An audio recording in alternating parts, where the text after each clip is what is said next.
भात नदीचे लोकसहभागातून खोलीकरणाचे काम अनुकरणीय, जिल्हाधिकारी अभिनव गोयल। सविस्तर वृत्त असे की कापडणे येथील राजाराम फाउंडेशन आणि ग्रामस्थांच्या लोकसहभागातून भात नदीवरील मुक्तिधाम बंधाऱ्याचे खोलीकरण सुरू आहे। या कामाची पाहणी जिल्हाधिकारी अभिनव गोयल यांनी केली। यावेळी उपस्थितांबरोबर संवाद साधत होते। यावेळी गट विकास अधिकारी गणेश चौधरी, विस्तार अधिकारी महंत, प्राध्यापक केतन सूर्यवंशी, जल अभ्यासक भिला पाटील, उपसरपंच हरीश पाटील, महात्मा गांधी तंटामुक्त समिती अध्यक्ष नवल पाटील, तलाठी वैशाली सोनवणे, प्रवर्तक उमेश पाटील, अध्यक्ष पांडुरंग पाटील, मंडळाधिकारी कल्याणी पाटील, ग्रामविकास अधिकारी मेघा भांबरे उपस्थित होते।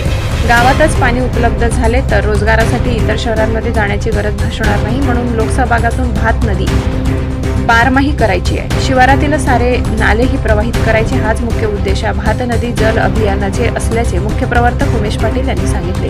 वळणे गावाजवळ उगम पावणारी भात नदी ही धुळे जिल्ह्यातील पांझरा नदीची उपनदी आहे। ही नदी साधारणतः 20 किलोमीटर वाहते। त्यानंतर पांझरा नदी ही नदी मिळते। ही नदी किनारी वडेल, चिसगाव, दंडाने, देवभाने, कापडणे, धनूर, डोंगरगाव इत्यादी मोठे लोकवस्तीचे गाव आहेत। गेल्या काही वर्षापासून तालुक्यात जलपातळी कमी झाली असून या भात नदी पुनर्जीवन नदी जल अभियानातून जलपातळी मोठ्या प्रमाणावर वर येईल अशी अपेक्षा केली जात आहे। याबद्दल जिल्हाधिकारी अभिनव गोयल यांनी आपली प्रतिक्रिया दिली। जाणूया नदीला एक कार्यक्रम मला वाटतं 2 वर्षापूर्वी शासनाने हाती घेतला होता।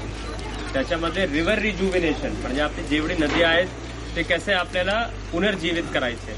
आणि जसं की स्वरांनी एक कल्पना मांडली की मला नदी वाहताना बघायची, कारण आज रोजी आपल्याला नदी कुठली वाहताना दिसतच नाही आणि त्याचे खूप कारण आहेत। त्याचे कारण वृक्षतोड झाली आहे, गाळ साचलेला आहे, कचरा साचलेला आहे आणि हळूहळू आपले जेवढे स्रोत आहेत ते आता बुजत चालले।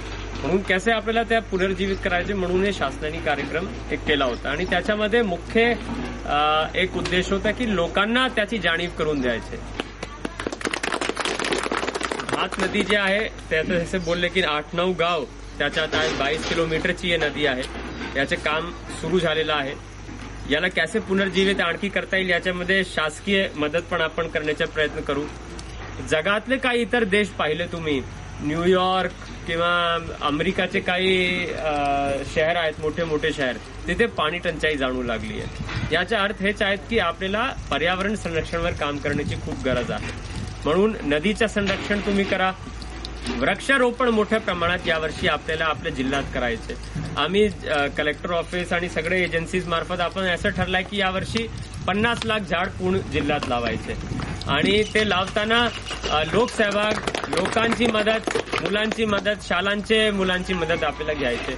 कापडणे गावामध्ये विशेष करून आम्ही असं आणि प्रत्येक गावात आपल्याला करायचे, प्रत्येक गावात एक बिहार पॅटर्न आणि एक मियावाकी पद्धतीच्या वृक्ष लागवड, जेणेकरून पॅटर्न लागवड केली तर वृक्षाच्या जगण्याचे एक प्रमाण जास्त असते। आपण कुठेही कसेही लावले झाड तर त्याला जगवणं फार अवघड जाते, त्याचे संरक्षण करणं फार अवघड जाते। म्हणून आपण संरक्षित क्षेत्रामध्ये डेन्स फॉरेस्टेशन म्हणून आपण मियावाकी पद्धतीने लावू शकतो। त्याचबरोबर हे जे आपण नदीच्या पुनर्जीवनाचे काम करतोय याचे पुढे जर ग्राउंड वॉटर भूजलाची पातळी वाढली तर आजूबाजूचे शेतकरी आहेत त्यांना आर्थिक फायदा होईल।